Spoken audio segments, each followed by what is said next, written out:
Hello, this is Mr. Bills. Welcome to summer session.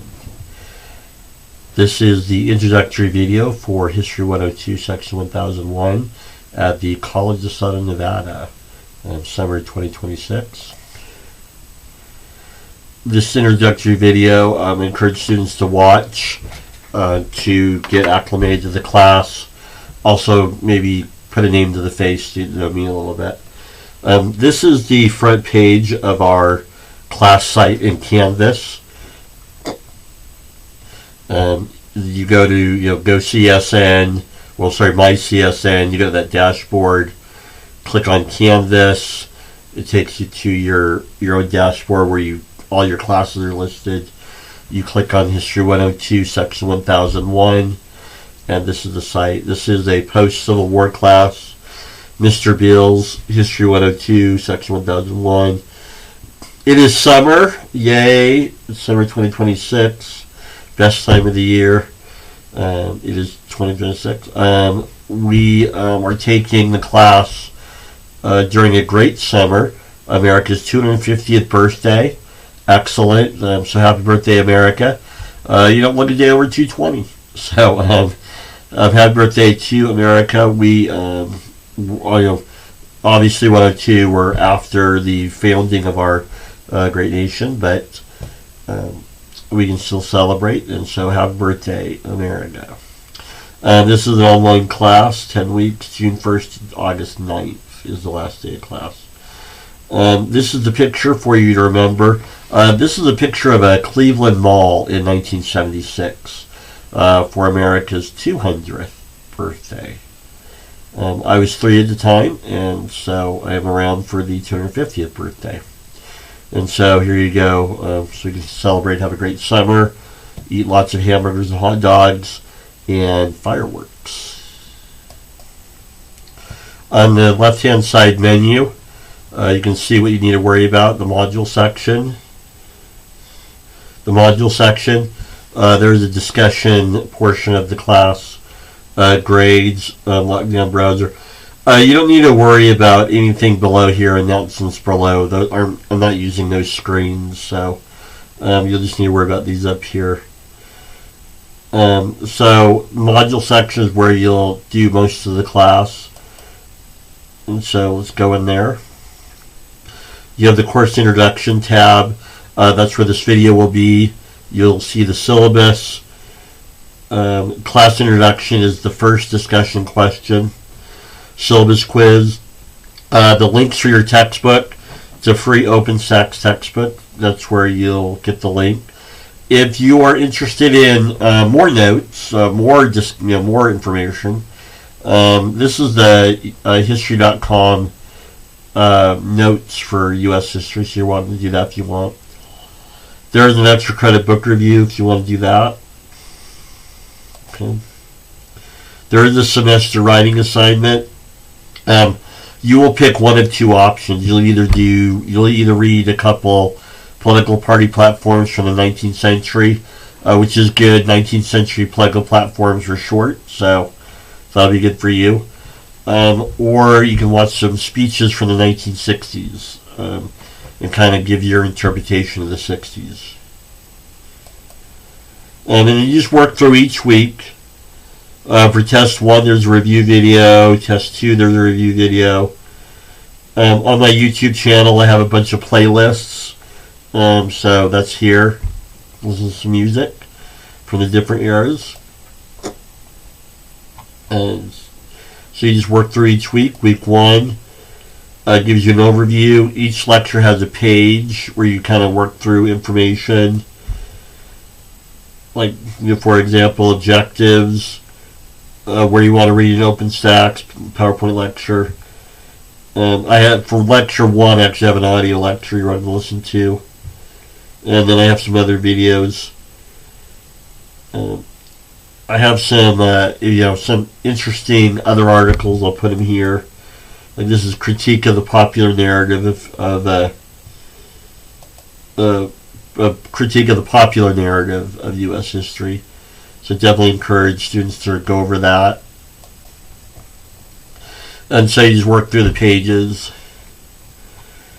Going back up to the module section. Week 1, you work through the week. You have another discussion question. Quiz 1 is a multiple choice. It's a multiple choice matching quiz over, for example, quiz 1. It's over chapter 17 and 22 in the ebook. So you read those 2 chapters and take the quick quiz. It's a 25-minute time limit. Right, and then just work through that. Let's pull up the syllabus real quick. And we'll go over the syllabus, and then we'll talk about a couple other things in detail. History 102. I'm Mr. Bills. This is my office. I'm in West Charleston Campus A building. You're welcome to see me. Email me, call me. If you call me, my office phone, I'm not always in, so it's best to just email me first. Course objectives, location of course time. Again, your textbook is an open stacks textbook. How to course navigate. You have the syllabus. You have 2 unit tests. If you want to call them midterm and final, you can. I know, but unit 1 and 2 tests. You'll have a writing assignment, discussion questions. There's 10 discussion questions, 5 points each, 50 points. And then you have those 4 reading quizzes. There's an extra credit book review you're welcome to do. Grading, real easy. My grading's real easy. Just add total points you got by total possible. There you go. To address the elephant in the room, the hot topic today, technology-wise, let me discuss AI use. First of all, how does Mr. Bills feel about AI? So AI is, like I have on here, AI is a tool, like anything. There's appropriate uses and inappropriate uses. Okay. I have some guidelines here, some principles for you to consider. At the risk of just repeating the 6, I mean, you can read them. But, just, I want to highlight, number 1, I wouldn't use AI unless you are educated or up on what it is and what it isn't. So, if you don't know anything about AI or don't care to learn, you don't use it, So, if you studied it, if you know its limitations, you can use it sparingly in specific things. 2, you are better than AI. AI should be treated at best like I have here an incompetent research assistant. It is bad. It's bad for some things. Something that's not good, and other things it's fine for. Okay? And down here, like number 3, what's an appropriate use of AI? Using AI to quiz you. Like one of my sons, he types his notes into ChatGPT and asks it to quiz him. You can brainstorm. My middle son on a paper said, brainstorm some ideas for me to talk about on a particular topic. Organizing, you can do that. Okay. So those are appropriate things to use AI for. If you want more information, having a conversation, you want more information about a topic. Okay. The biggest thing you need to know is don't be fooled by the word intelligence. Artificial intelligence. AI is not intelligent. Okay? AI doesn't know history. Okay? All it knows is the data it's been fed, the LLM, large language model, the data it's been fed, and it goes through there, and it predicts what the right answer might be. People, what is another word, or what is a synonym for predict? You're right, guess. You get it? If you really want to be rude about it, AI is just a guessing machine. It just predicts what might... It's a pattern recognizer. Okay, it predicts what the answer may be. Okay? And so, but you have a conversation with that. And that's why, like, for example, somebody that knows history, like a historian or history teacher, like, when I use AI, I know when I'm being BS'd. Right? And so, the less you know about a topic, you want to be careful about what you get. Okay? What are examples of inappropriate uses of AI? You absolutely should not do this. Dear ChatGPT, what is the answer to this question in a 250-word essay? And then you cut and paste it into Canvas. That is an inappropriate use of AI. That's plagiarism. When you cut and paste an answer from AI with no review, no human review, just cut and paste it with no attribution. So it's plagiarism. You're passing someone or somebody else's work off as your own. Okay, and so it's good for some things and it's good for others. Okay. If I suspect too much AI use or inappropriate AI use, I'll talk to you. I do use AI checkers. However, I do know they're not the most reliable. And I've used AI checkers since they came out, and so I know definitely they're not, right.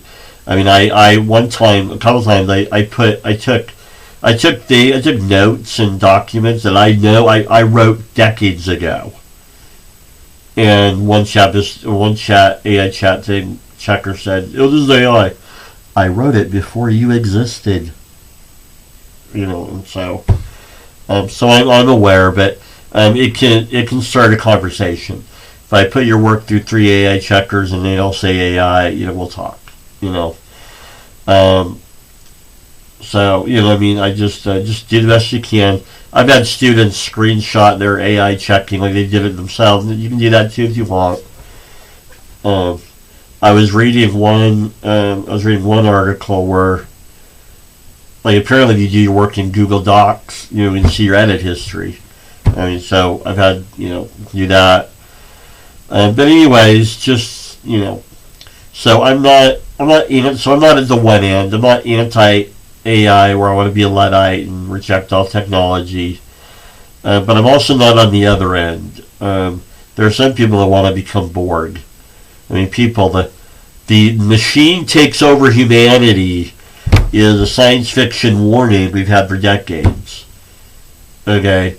The Borg, Star Trek, Cylon, Battlestar Galactica, The Matrix, the Terminator movies, in 1968, 2001 A Space Odyssey came out. It had an artificial intelligent computer, HAL 9000. What did this artificial intelligent AI science fiction computer HAL 9000 do, people? It murdered the crew. So, we've had plenty of warnings about the dangers of turning humanity over to machines. Okay, so I'm not at that end either. I feel like I'm in the middle. Like any tool, like any technology, from fire back in the caveman days, fire's a technology, all the way to today. It's a tool. There's appropriate and inappropriate uses. If I think you are using it too much, we'll talk. You can use it to study, but yeah, you should not be cutting and pasting, AI into things like discussion questions or, anything else. So, missing work. I do everything's due by 11:59 p.m. of the due date that it says in Canvas. I do accept 2 days late with a 30% penalty. Nothing can be accepted after August 9th.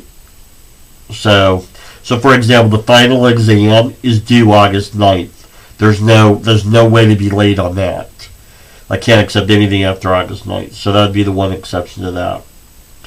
So if you miss a discussion question, you have 2 days after the due date to get it in. Okay, tests. Okay. Each unit test will consist of 2 parts. Okay. Part 1 is the matching multiple choice section that I have in each of the modules that I showed you. Quiz 1, 2, 3, and 4. Part 2 has 5 essay questions. Okay.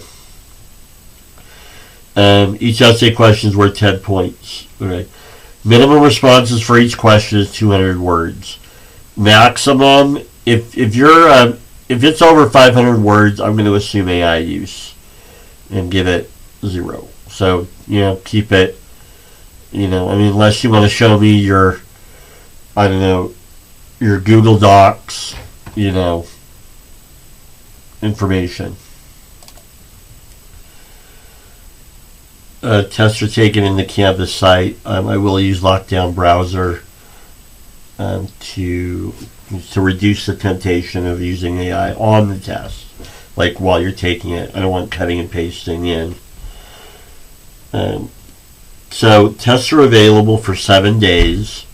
Okay. Once the test is open, you're going to have 125 minutes, which is 2 hours, 5 minutes, or 25 minutes a question to, the type of an answer. So we'll see how we do on that. So again, the test assesses you. So, what your point of view, your interpretation. You should complete on your own. The writing assignment, you have it there. You can read the instructions. Here in a sec, I'll kind of pull them up real quick. Academic integrity. You have other things here. Online sources. And so you can read all that. If you have any questions, feel free to email me or we can meet. Okay, let's go back to the module section. So on the writing assignment, again, you gotta make sure you know the difference between the primary source, secondary source, how to read sources. So for example, you just pull up the option, look at both options, see which one you want to do. It has all the instructions, the website you gotta go to, and the question you'll answer. Okay, so look at either option and just pick one of the two that you want. 102, the first option is the primary document writing. You'll reading. You'll write on both, but is reading. You'll read political party platforms. Option 2 is you'll watch some videos, and so. Okay, the discussion questions. Okay. Each week you'll have, the first week you'll have 2, but every week you'll have 1 after that. So, for example, in the course introduction, you're going to have a discussion question there where you just introduce yourself. Syllabus quiz. I'll make sure you take that. Okay, so let me open this up. Discussion, so interpreting the 19th century. So I have some ground rules. You'll review lecture 2 information, you'll watch a video, and then you'll talk about your interpretation of the video and any documents. Sometimes there may be a document for you to read or make sure you go over the material. So you wouldn't answer these discussion questions until you've reviewed the class material. So review lecture 2 industrialization. So you have to do that first and then you come to the discussion question. Okay. So let me pull it up here. I have ground rules. Obviously you can read them. But just you can read them. Civil and respectful. It's it's okay to have different opinions. It's okay for me to have my opinion. Okay for you. Okay. Number 3. This is an academic venue. So this is not social media. This is not a place for you to emote and rant or rah for your team and how bad the other team is. This is an academic venue. We're discussing the historical issues. Okay. Refrain from pontificating upon your political point of view today. Go emote and rant and rave somewhere else. This is an academic discussion. I would prefer avoiding referring to present day or current day events. I think it's too emotional, and in my experience, a lot of students can't handle rational discussion, especially if the instructor disagrees with them. And that's kind of I don't think the same way you do. I have different opinions than you do. I am not on your team. Okay? I'm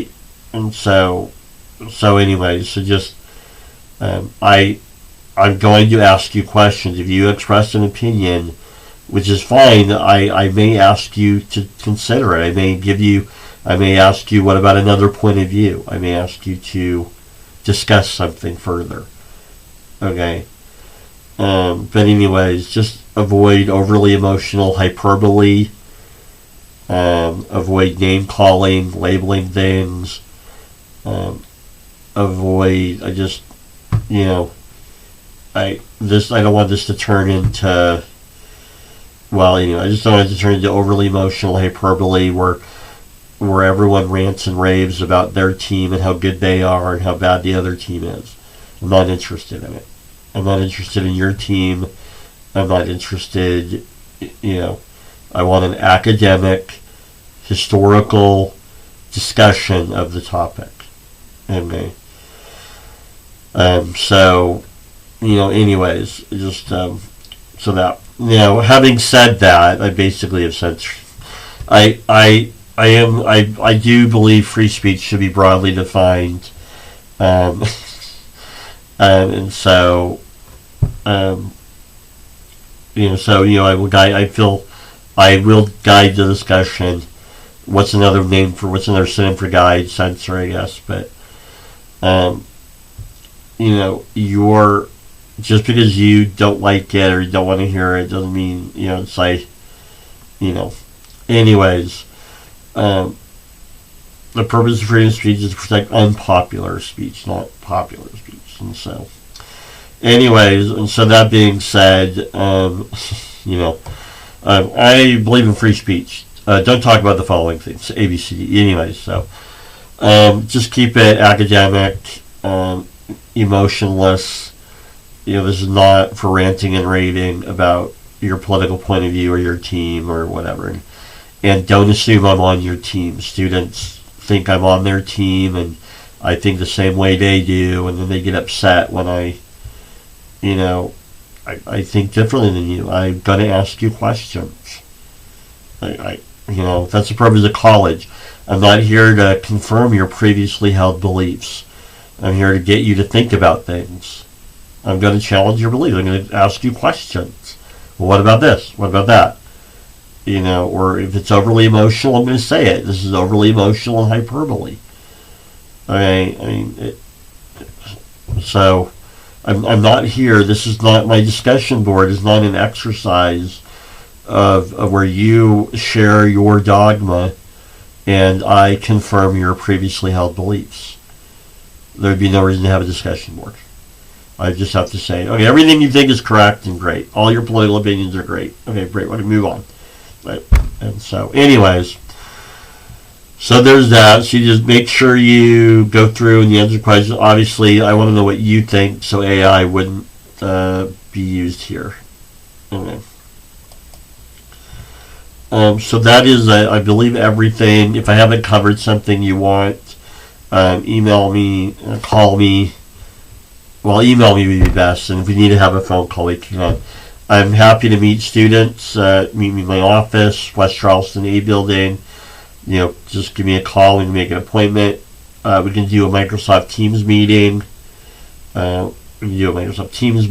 We can do all kinds of stuff. Anyways, have a great day and good luck this semester. Go Summer!